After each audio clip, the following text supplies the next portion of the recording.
Ano bang nangyayari sa'yo, Safira? Mag-focus ka. Ano to? Ba't ang mga babalance ko mo? Ano to? Wala ka talagang kwenta kahit kailan. Bakit pa rin sa sinanay mo? Bakit? Ano man sa lalaking yun? Kamatay na siya sa piha! Wala kang silbi!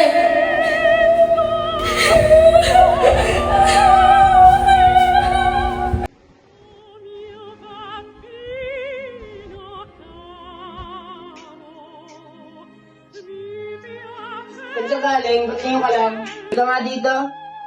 Bakit? Oh, Pumunta ka na lang. Dami pang sinasabi eh. ayaw ko pa po. Parang ko na lang po.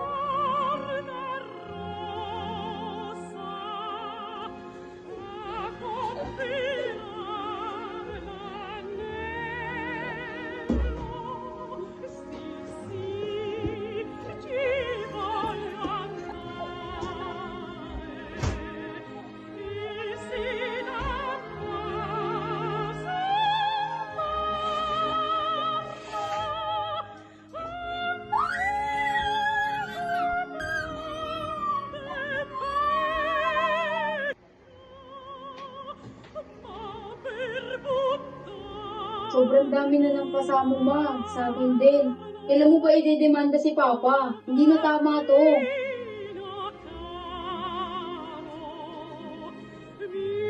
Huwag mo na kayo sabihin na.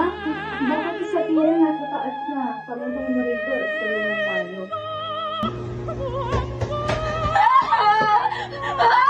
Safira!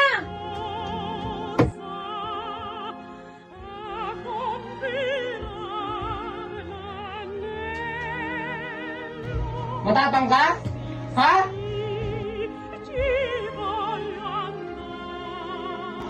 Huwag kayo lalaban!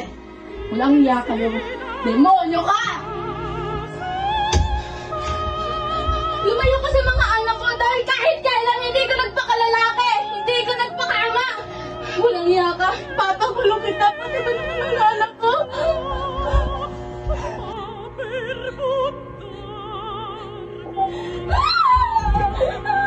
Tama na! Tama na! Bakit naman ganito? Huwag niyo ako kawalan! Kasama niyo ako!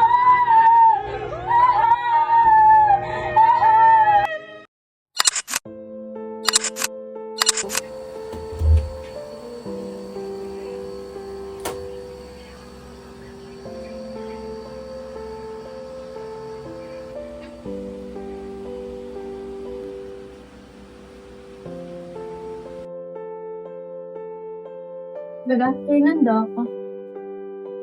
Miss Safira de los Santos. Doc, ba't parang lumalala yung sakit ng anak ko? As of now, we're responsible for removing of children whether she takes her medication every day. May unusual po bang ginagawa siya? Nagwawala po kasi siya kapag nandun siya sa kwarto niya. Tapos, lagi niya po sinasabi, tama na. Kaya nagpalitan po kami ilipat siya ng kwarto.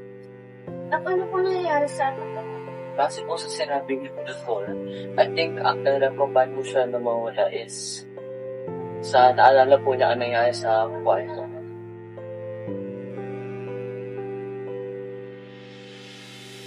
Ito na po yung prescription medicine reason. Ma, andyan yung mga kaibigan ni Sap. Bibisitahin na ata siya. Pasok na na. Dok, may appointment ako mo. Oo, sana po mag-ibang kasi.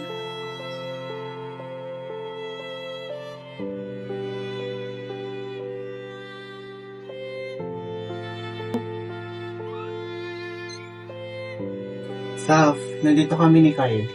Saf, okay ka lang ba? Sumagot ka naman oh. May pinapabigay si Khalid sa'yo.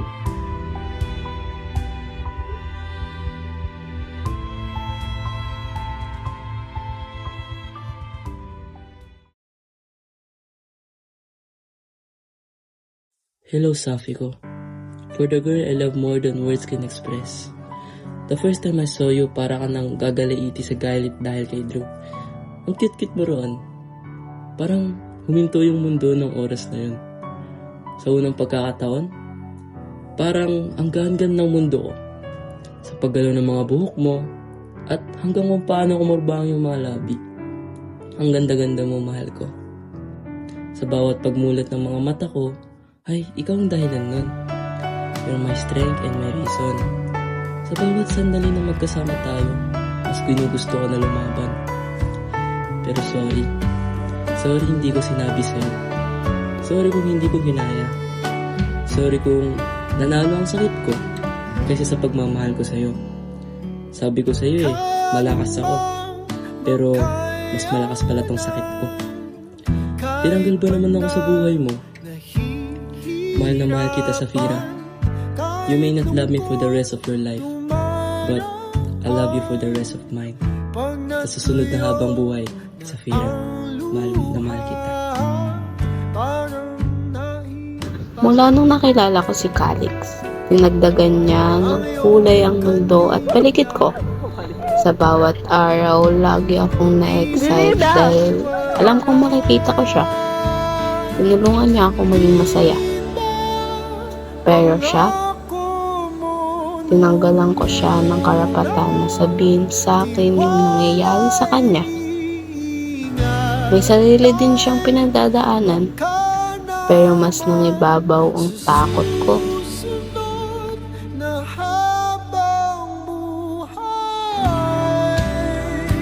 Kaya kung nasan ka man ngayon, Calix, hindi mo na mararanasan ang hirap na dinanas mo dito. Wala man ako sa tabi mo noong panahon na nahihirapan ka labanan ng sakit mo. Pero sana, alam mo na never na wala ang pagmamahal ko sa'yo. Alam kong palagi mo akong babantayan hanggang sa susunod na habang buhay. Hi, vlog!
Vlog! Welcome to my channel.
sa isipan mo lang yung mga yan.